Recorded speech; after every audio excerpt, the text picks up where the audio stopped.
Hi friends, I'm here with you today to share a salt dough recipe. So a lot of this project's actually going to take place in the kitchen, which is one of my favorite places to work. But I'm starting off in my studio space because I want to make a template of a house. If you would like or have available, any of the cookie cutters would work for this project, but I'm kind of working on houses lately, so I'm gonna make my own template. So when I make a template, the first thing I'm gonna do is cut my paper down to the size I wanna use. So when I went into my cookie cupboard area, I noticed that my cookie cutouts were about 4 inches. So that's how I got my size. Now that my paper's ready, I'm going to start with pencil, of course, and draw out my design to fit on my paper. I always leave my mistakes until I get it right. And I usually say draw light till you get it right too, so that you can take care of any mistakes or problems later. Art is easy to fix. Now that I've done that with pencil, I'm going to take my scissors, keeping my eye on the line, of course, and I'm going to cut out the shape of my house. Whatever design you're making a template for, just be sure you're keeping your paper all in one piece.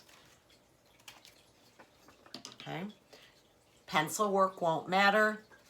I used a piece of paper that already had stuff on the back. Totally fine. Earth Day, remember, we reuse, recycle, we reduce.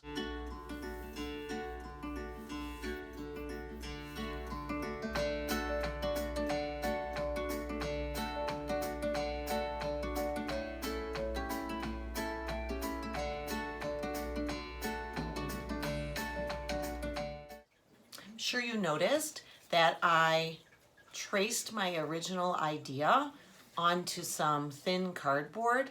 The reason I'm doing this is going to hold up a lot better when I go to cut this shape into my dough. This piece of paper is going to be too thin for the job. I'm back in a new location. I've got my apron on. I'm pushing my sleeves up. I'm getting ready to make the salt dough now. What I have set out are all my ingredients, and it's important when you're doing a project, whether it's in the kitchen with art or mixing the two together, awesome, is that you're organized. And especially in a situation like we're in, we don't want to waste anything. So I've already pre-measured what I need. I've got a mixing bowl and a spoon. I have 4 cups of flour, 1 cup of salt, and in my liquid measuring cup, I have 1.5 cups of warm water. Warm water works best when you're making dough because it feels better in your hands and it helps the ingredients come together. So I'm going to dump out all my flour into my mixing bowl. I'm also going to put in my salt. And I'm going to give that a stir. This bowl, I think, is going to be just the right size. Maybe I should have gone a little bigger, but we're going for it. It's going to be important when you start adding your warm water that you don't dump it all in at once. What you want to do is mix and create a stream of water that goes in a little bit at a time.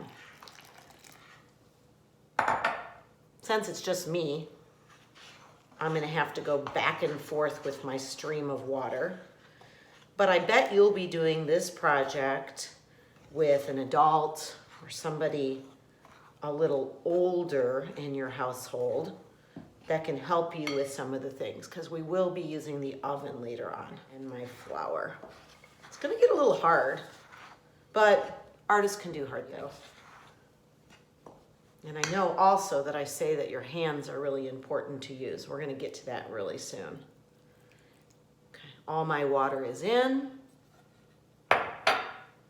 Give it another mix. When it gets way too difficult to use the spoon, then you're gonna switch over to your hands. This is the fun part. I'm gonna keep squeezing this dough together until it becomes really soft and it kind of sticks. It's gonna take a little bit of time. We say that in the studio also. Good art takes time. Enjoy the process. So many words of wisdom we use when we're working together. I'm gonna keep going here for a little bit. And I'll let you know when it looks just right.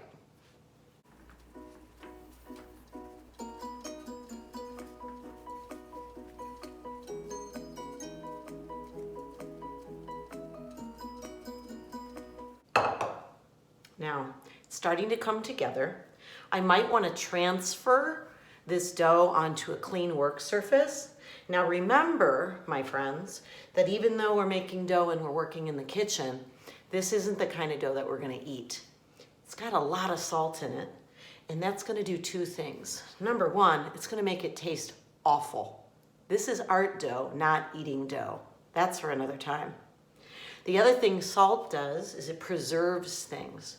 So remember my 4th and 5th graders, if you think back to when we were learning about ancient Egypt and how they did the mummification process, they used a lot of salt that helped preserve the body. So this is going to preserve our dough.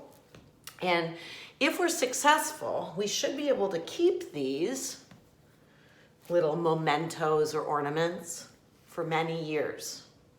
The salt's going to help us do that. I'm going to knead the dough for about 5 minutes, and you're going to see that I'm pushing it with my palms out, and I kind of pull it back in onto itself. It's kind of like you're making a pizza. And at your house that looks like this, that has handles. Or you might have a rolling pin that looks like this. I prefer this one. It's called a French pin, and it just feels better in my hands. You have to go with the tool that works for you. Before we get to the rolling, I've already prepped and gotten ready the parchment paper. The parchment paper is going to help us transfer all of the shapes from our template once we cut them out onto the baking sheet. So my baking sheet is ready, and I've got 2 pieces of parchment. Now, what I definitely have learned in the kitchen is that sometimes when I'm rolling out cookies or salt dough, it's kind of big and it's hard for me to do it all at once. So it's totally fine if you do this in 2 separate steps. Do what works for you. So I'm thinking that I'm going to take about half my dough.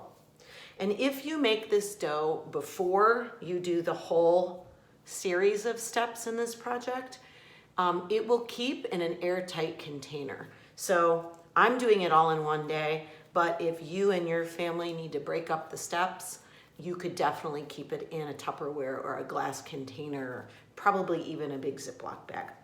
So just like when we're using clay in the art studio, I'm keeping my kind of salt dough slab into one piece. I'm trying not to take it apart, put it together, take it apart and put it together, because remember, this is going to start drying a little bit, but we will bake it down the road. So just like we do in the art studio at school, I like to flatten mine into kind of a disc before I get going. It's just gonna help my rolling pin out a little bit. It's gonna make it easier for me. So I've got one piece of parchment down.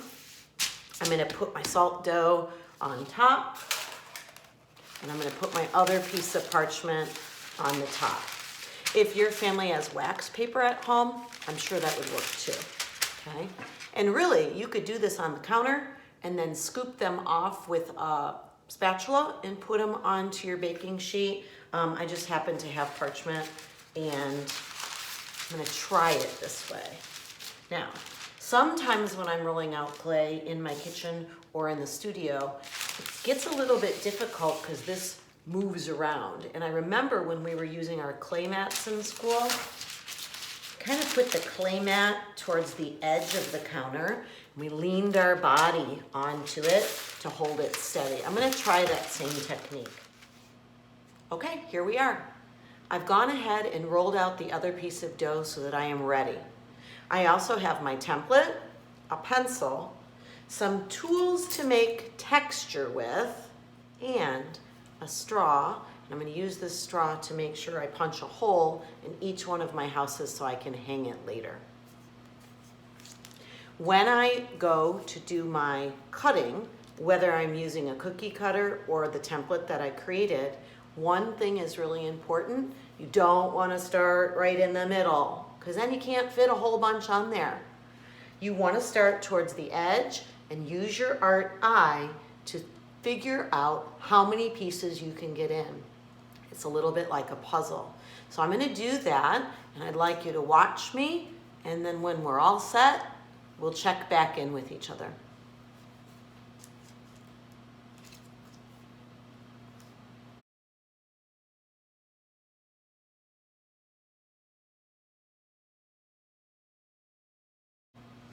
You may have noticed that I put my pencil down because I was struggling a little bit. And I have this bamboo skewer that's for like a shish kebab. And so I'm gonna try this. And when I'm doing this tool, cutting with it, I should say, around my template, I'm kind of going up and down, little up and down motions. Probably a plastic knife would work or a butter knife would work, but I'm gonna stick with what I've got. And of course, you're not getting any of those tools out on your own. Now that I've used my template to cut all my houses out, I'm ready to carefully remove the scrap away from my art. So I'm gonna carefully start pulling away the extra salt dough. I can use this another time, re-roll it out, and make more of what I'm doing or experiment with it in a different way. So I'm gonna set this aside. While I'm pulling the scrap off, definitely using both of my hands so that I'm not doing it super quickly and ripping anything important away from my art. You're gonna notice that as I do this, because I was using the pencil and the skewer tool, the edges are a little bit rough. That's okay.